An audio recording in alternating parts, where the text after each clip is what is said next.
焦点带您关注的是记忆体市场再投下震撼弹。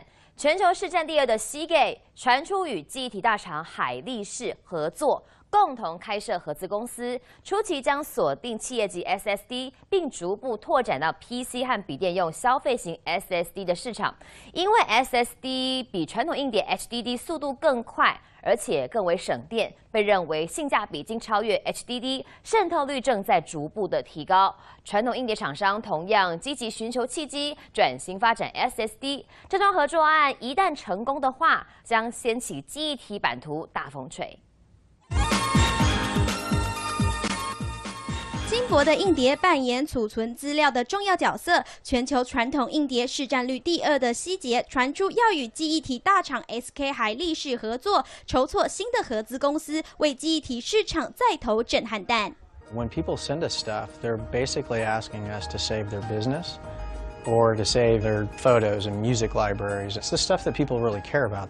挥军 SSD 市场，因为固态硬碟比传统硬碟速度更快且更为省电。而以希捷而言，今年第1季 HDD 出货量大减20%，跌破4000万台，来到近年新低。不仅宣布重整，还要裁员1600人。希捷面临衰退转型之际，需要透过 SK 海力士才能顺势从传统硬碟市场进入固态硬碟市场，还要确保目前 NAND Flash 供给吃紧下，供货量不会受到影响。而外传希捷将拥有新公司49%的股份，而 SK 海力士股权则占51%。不过双方到目前还没有正式宣布这项消息。由于那个 SSD 近期来的性价比已经超过传统硬碟，那它的速度又比较快，又比较省电，所以其实在笔电的装置渗透率已经逐步提高到2021年有到30%的水准。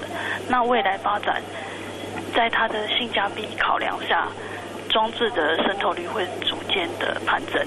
而目前在企业级 SSD 市场，由英特尔与三星各占30%，在消费型 SSD， 三星市占同在30%左右，位居第1。而继硬体龙头大厂威腾与快闪记忆体厂商 SanDisk 合并，海力士也有望借由希捷之力，在市场上增加分量。全球硬碟及记忆体市场会不会因此掀起大风吹？各家厂商使出浑身解数，要抢先占领 SSD 这块大饼。记者刘志胜、陈晴英台北报道。